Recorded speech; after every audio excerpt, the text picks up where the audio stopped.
ሰላም እንኳን ወደዚህ ማብራሪያ በደህና መጣችሁ።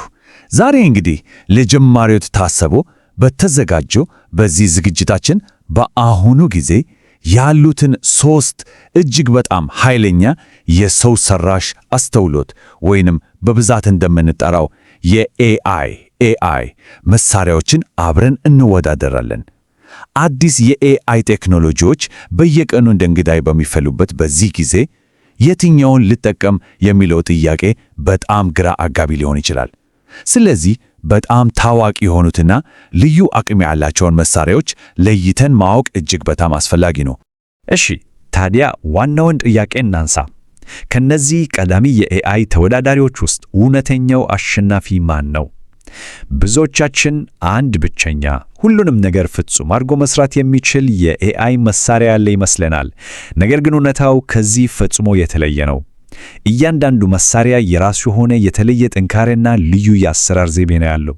ይህን ሰፊ እና የሚያደናግር የቴክኖሎጂ ዓለም ለማቅለል እነዚህን ሶስት ምርጥ አማራጮች ማለትም ቻት ጂፒቲ፣ ጉግል ጄሚናይ እና ክሎድ ልክ በካርቶናችን ውስጥ እንዳሉ የተለያዩ የሥራ መሳሪያዎች አድርገን ብናስባቸው በጣም ቀላል ይሆንልናል።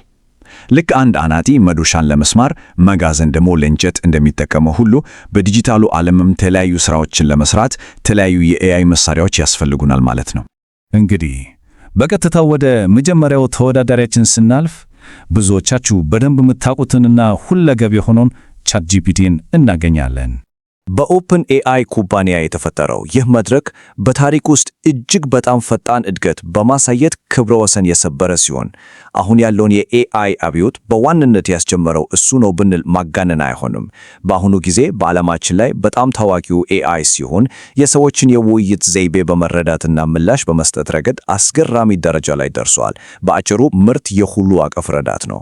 የቻት ጂፒቲ ልዩ ጥንካሬው ምንድነው ካላችሁኝ፣ አጠቃላይ ተግባራትና የኮምፒውተር ፕሮግራም ጽሑፍ ስራዎችን በከፍተኛ ብቃት ማከናወኑ ላይ ነው። ጽሑፎችን መጻፍ፣ ለውስብስብ ጥያቄዎች ዝርዝር መልስ መስጠት፣ የፈጠራ ሐሳቦችን ማፍለቅ ወይንም ደግሞ የኮምፒውተር ኮዶችን መጻፍና ማስተካከል ለሱ በጣም ቀላል ነገሮች ናቸው። ማናቸውንም አጠቃላይ ጥያቄዎች ለመጠየቅ ከፈለጋችሁ የመጀመሪያው ምርጫችሁ በእርግጠኝነት እሱ መሆን አለበት። እሺ፣ አሁን ደግሞ የጨዋታው ሕግ እንዴት እንደሚቀየር ለማየት ወደ ሁለተኛው ተወዳዳሪያችን ወደ ጉግል ጄሚኒ እንለፍ። በቀጥታ በጉግል ኩባንያ የተገነባው ይሄ ኤአይ አስቀድሞ የጉግልን ስነ ምህዳር ወይንም አፕሊኬሽኖችን በስፋት ለሚጠቀሙ ሰዎች ከመቼውም ጊዜ በላይ ምርጥ የቡድን አጋር ሆኖ ያገለግላል። ይህ መሳሪያ የተሰራው ራሱን ችሎ ብቻ እንዲሰራ ሳይሆን በየቀኑ ከምንጠቀምባቸው የጉግል አገልግሎቶች ጋር ተጣምሮ ከፍተኛ ውጤት እንዲያመጣ ተደርጎ ነው የተቀየሰው። አስቡት፣ እንደ ጂሜል እና ዶክስ ካሉ ሁሌም ከምንጠቀምባቸው አፕሊኬሽኖች ጋር ያለምንም ችግር ስለሚዋሃድ የምርምር ስራን እጅግ በጣም ቀላል ያደርገዋል። የጉግል አፕሊኬሽኖችን በብዛት ለሚጠቀም ሰው መረጃን ፈልጎ በቀጥታ ወደ ጉግል ዶክስ ማስገባት ወይንም ኢሜሎችን በጂሜል ማዘጋጀት አሁን በጣም ቀላል ሆኗል። ከዚህም በላይ ደግሞ የጉግልን የፍለጋ ሞተር በቀጥታ ስለሚጠቀም ከበይነ መረቡ ላይ ትኩስና ወቅታዊ መረጃዎችን በቅጽበት በማምጣት ረገድ ፈጽሞ አቻ የለውም። በመጨረሻም በካርቶናችን ውስጥ ወዳለው ሶስተኛውና የተለያየ መሳሪያችን ስንመጣ ክሎድ እናገኘዋለን። በአንትሮፒክ ኩባንያ የተገነባው ክላውድ ጥንቃቄ የተሞላበት ደህንነቱ የተጠበቀ እና እጅግ በጣም ታማኝ ረዳት በመሆን ትልቅ ስምን አትርፏል። አማራጮቹ ይህንን ኤአይ ሲፈጥሩ ቅድሚያ የሰጡት ለደህንነት እና ለትክክለኝነት ነው። በመሆኑም ሐሰተኛ ወይንም የተሳሳቱ መረጃዎችን የሚያቀርብ ዕድሉ እጅግ በጣም አነስተኛ ስለሆነ ይበልጥ አስተማማኝ እና እምነት የሚጣልበት ምላሽ ይሰጠናል።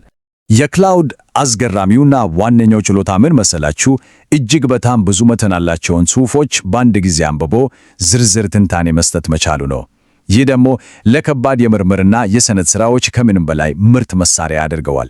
100 ገጾች ያሉትን መጽሐፍ ወይንም ረጅም የምርምር ሰነድ በአንድ የሰጣችሁት በሰከንዶች ውስጥ ጠቃሚ ነጥቦችን እንዲያወጣ ወይንም ማጠቃለያ እንዲሰራላችሁ ማዘዝ ትችላላችሁ። ይህ ለተመራማሪዎችና ለተማሪዎች ምን ያህል ትልቅ እፎይታ እንደሆነ መገመት ትችላላችሁ።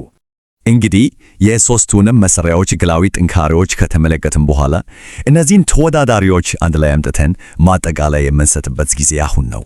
ይህን ሰንጠረዥ ስንመለከት አጠቃላይ ምስሉ ይበልጥ ግልጽ ይሆንልናል። ትክክለኛው ምርጫ ሙሉ በሙሉ የተመሰረተው እኛ በምንፈልገው ልዩ ሥራ እና ፍላጎት ላይ መሆኑን በሚገባ ያሳየናል።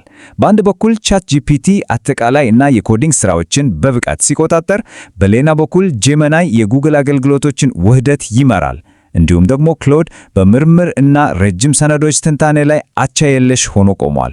እዚህ ላይ ዋናው መወሰድ ያለበት ቁልፍ ሐሳብ አንድ አይነት የኤአይ መሳሪያ ለሁሉም ተግባር ፍጹም ሊሆን አይችልም የሚለው ነው። እያንዳንዳቸው በየራሳቸው መንገድ ልዕልና አላቸው። ይህ ማለት ምን ማለት ነው? ለእያንዳንዱ ልዩ ተግባር ፍጹም ተስማማኝ የሆነውን ለማግኘት ሦስቱንም ሞክረን የራሳችንን ምርጥ ምርጫ ማግኘት አለብን ማለት ነው። ስለዚህ የተለያዩ ሥራዎችን በምንሰራበት ጊዜ እነዚህን መሳሪያዎች እንደየአስፈላጊነቱ እያፈራረቅን መጠቀም እጅግ በጣም የተሻለ ውጤት እንድናመጣ ይረዳናል።